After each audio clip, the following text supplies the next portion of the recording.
15 years ago, I thought that the diversity stuff, the women's stuff, was not something I had to worry about. It was something an older generation had to fight for. In my university, we were 50-50 male-female, and we women tended to have the better grades. So while not everything was perfect, diversity in leadership positions was something that would happen naturally over time, right? Not quite.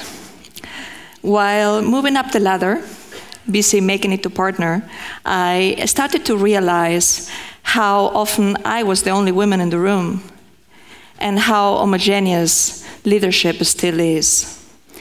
Many leaders I met thought of diversity as something to comply with out of political correctness, or, best case, the right thing to do, but not as a business priority. They just did not have a reason to believe that diversity would help them achieve their most immediate, pressing goals, hitting the numbers, delivering the new product, the real goals they get measured by.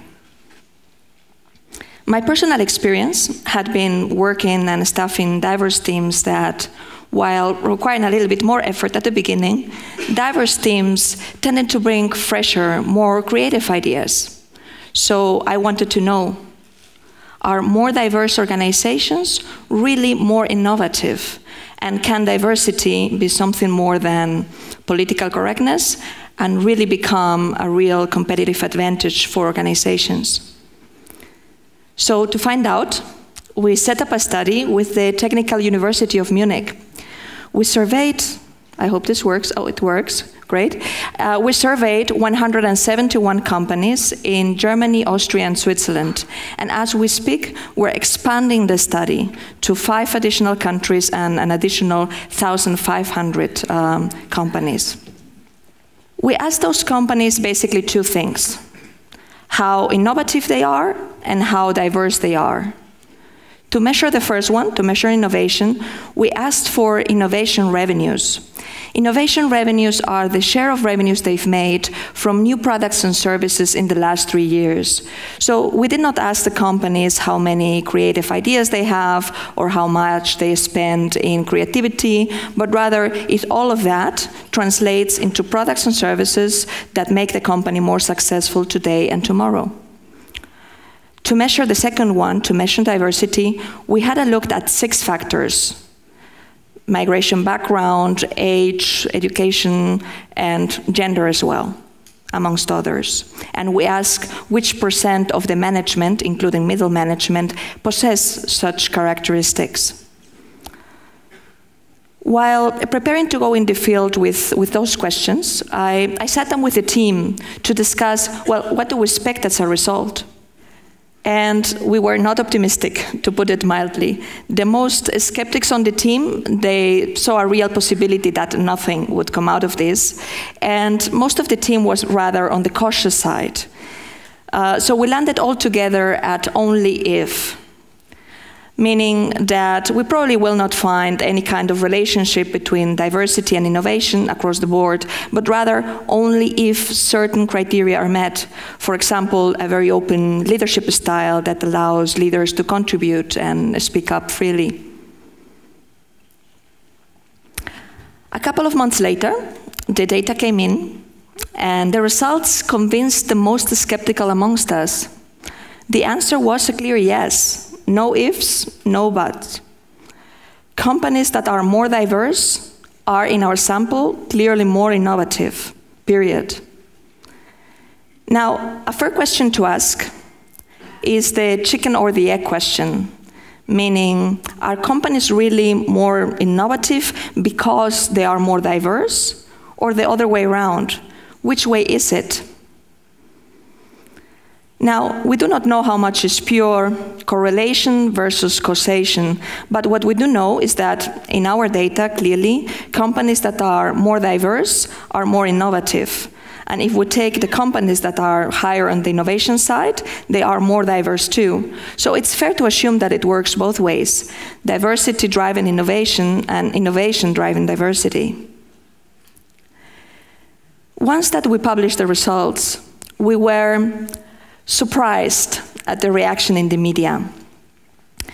we got quite some attention, and it went from quite factual, as you can see, higher female share boosts innovation, to more sensationalist titles, like stay-at-home women cost trillions, and my personal favorite, housewives kill innovation.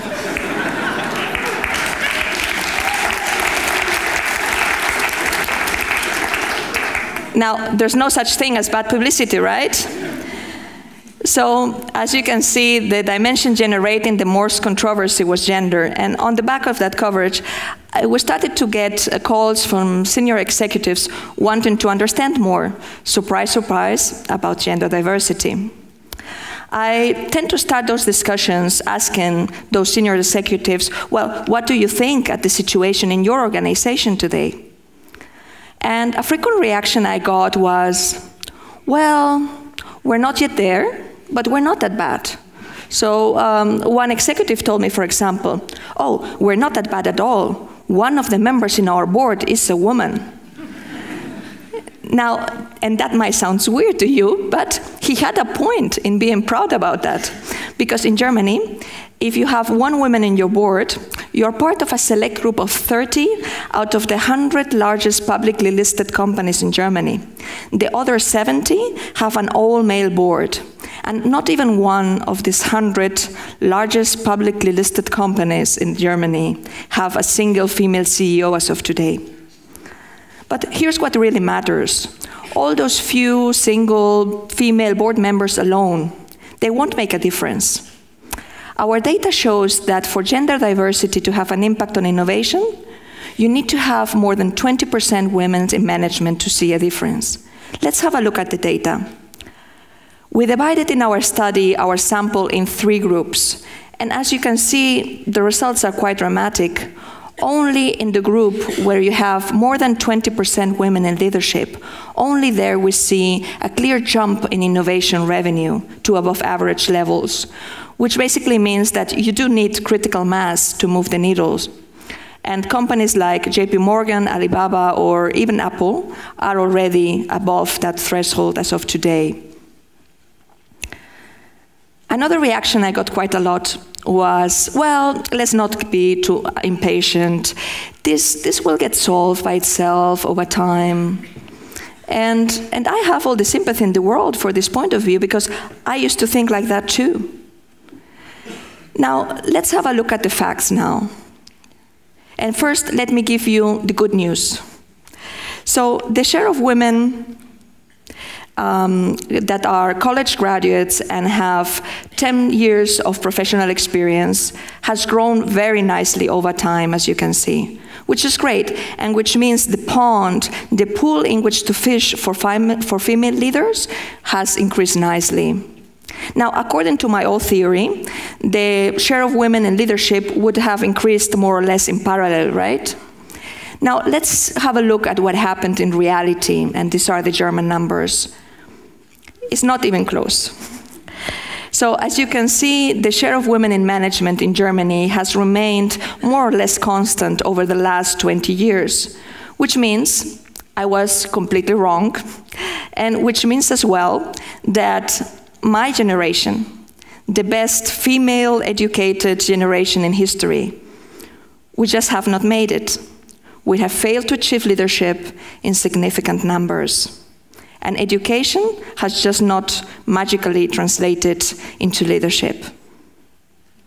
Now, that was a painful realization for me personally, and it made me realize that if we want to change this, we need to engage and we need to do better. Now, the question is, of course, what to do. Achieving 20% women in leadership or even more seems like a daunting task to many, understandably, given the track record. But there are companies that are making progress, that are doing it successfully. If we take, for example, SAP as an example, the software company. They were, in 2011, at 19% women in leadership. Yet they decided to do better. And so they did what you do in any other area of business where you want to improve. They set a measurable target, and they put measures behind it.